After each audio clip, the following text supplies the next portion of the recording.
Hi guys, कैसे हैं आप लोग। तो आज हम लोग पढ़ने वाले हैं टेंस के बारे में। तो देखिएगा, टेंस तीन प्रकार के होते हैं, प्रेजेंट, पास्ट, फ्यूचर। लेकिन आज हम लोग डिस्कस करेंगे प्रेजेंट टेंस के बारे में। लेकिन आप लोगों को ये पता होना चाहिए कि प्रेजेंट टेंस पढ़ने से पहले, ठीक है ना, प्रेजेंट टेंस के भी चार भाग होते हैं। और ये होते हैं present indefinite tense, continuous tense, present perfect tense और प्रेजेंट परफेक्ट कंटिन्यूअस टेंस। तो सबसे जरूरी चीज है प्रेजेंट इंडेफिनिट टेंस को सबसे पहले हम यहाँ पे पढ़ेंगे। तो देखिएगा, लिखा है प्रेजेंट इंडेफिनिट टेंस को सिंपल प्रेजेंट टेंस भी कहा जाता है। तो आइए इस प्रेजेंट इंडेफिनिट टेंस को पढ़ने से पहले हम कुछ बेसिक चीजों को के बारे में जान लें, जो कि बहुत ही इंपॉर्टेंट होती हैं। तो देखिएगा, यहाँ लिखा हुआ है agreement between subject and verb, यानी कि सब्जेक्ट और वर्ब के बीच का संबंध। तो लिखा है सब्जेक्ट और वर्ब के बीच में एस एस पी पी का संबंध होता है। तो देखिएगा, एस एस का मतलब क्या होगा, singular subject plus singular verb. यानी कि यदि वर्ब सिंगुलर है तो सब्जेक्ट भी सिंगुलर होना चाहिए, सिंगुलर सब्जेक्ट है तो सिंगुलर वर्ब होना चाहिए। इसी तरह से है पीपी, यानी कि प्लूरल वर्ब रहेगा तो सॉरी प्लूरल सब्जेक्ट रहेगा तो प्लूरल वर्ब भी होना चाहिए। ये रूल है। तो आइए इसको हम यहाँ पे दो रूल के माध्यम से समझते हैं।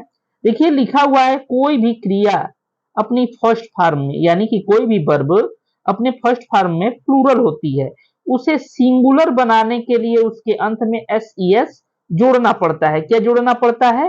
तो एस ई एस जोड़ना पड़ता है। तो देखिएगा, यहाँ पे लिखा है, मान लीजिए यस जोड़ना है या ई एस, ये हम कैसे जानेंगे?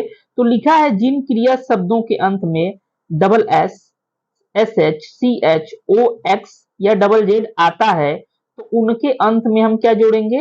ई एस जोड़ते हैं। और बाकी सभी के अंत में हम केवल एस जोड़ेंगे।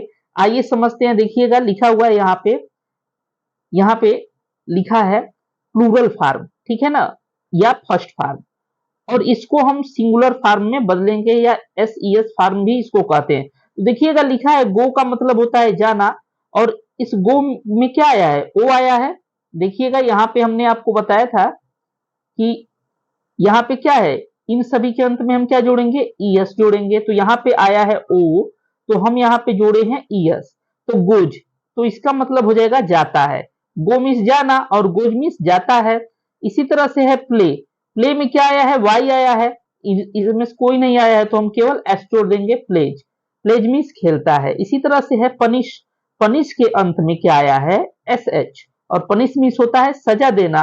तो यहाँ पे जब एस एच आ गया, जो कि ऑलरेडी यहाँ पे दिया हुआ है, तो हम यहाँ क्या करेंगे? ई एस जोड़ देंगे, पनिशेज, यानी कि सजा देता है। फिर है डू, तो देखिएगा ओ आया है तो यहाँ पे ई एस जोड़ देंगे रूल के अकॉर्डिंग। तो आई होप आप लोगों को समझ में आ रहा होगा। तो ये तो आपको समझ में आ गया। चलिए एक और यहाँ पे रूल है जिसको हम देख लेते हैं। तो देखिएगा, यहाँ पे लिखा हुआ है कि यदि क्रिया शब्दों के अंत में वाई आया हो, क्या आया हो? यहाँ पे लिखा है वाई आया हो, और उसके ठीक पहले कोई कंसोनेंट आया हो। क्या आया हो? कंसोनेंट। तो हम क्या करेंगे? वाई को हटा के आई लगाकर ई एस जोड़ देते हैं। जैसे देखिएगा, यहाँ पे ये प्लूरल फॉर्म फर्स्ट फॉर्म यहाँ पे हमने लिख दिया है, और यहाँ पे हम इसको सिंगुलर फॉर्म या एस ई एस फॉर्म में कैसे बदलेंगे ये भी हम लिख दिए हैं। तो देखिएगा, यहाँ पे सबसे पहले एग्जाम्पल आपको हम दे रहे हैं।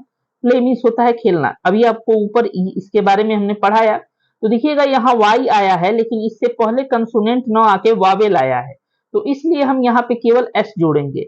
लेकिन देखिएगा, फ्लाई में क्या है? वाई से ठीक पहले कॉन्सोनेंट यानी कि व्यंजन आया है, तो फ्लाई मीन्स होता है उड़ना, और इसको हम कैसे कन्वर्ट करेंगे? तो यहाँ पे वाई को हटा के आई लगा के ई एस जोड़ देते हैं, तो ये हो जाएगा फ्लाइज, उड़ता है। इसी तरह से है क्राई, क्राई मीन्स रोना और क्राइज मीन्स रोता है। फ्राई मीन्स तलना और फ्राइज मीन्स तलती है। तो आई होप आप लोगों को समझ में आया होगा। तो मिलते हैं अगले वीडियो में।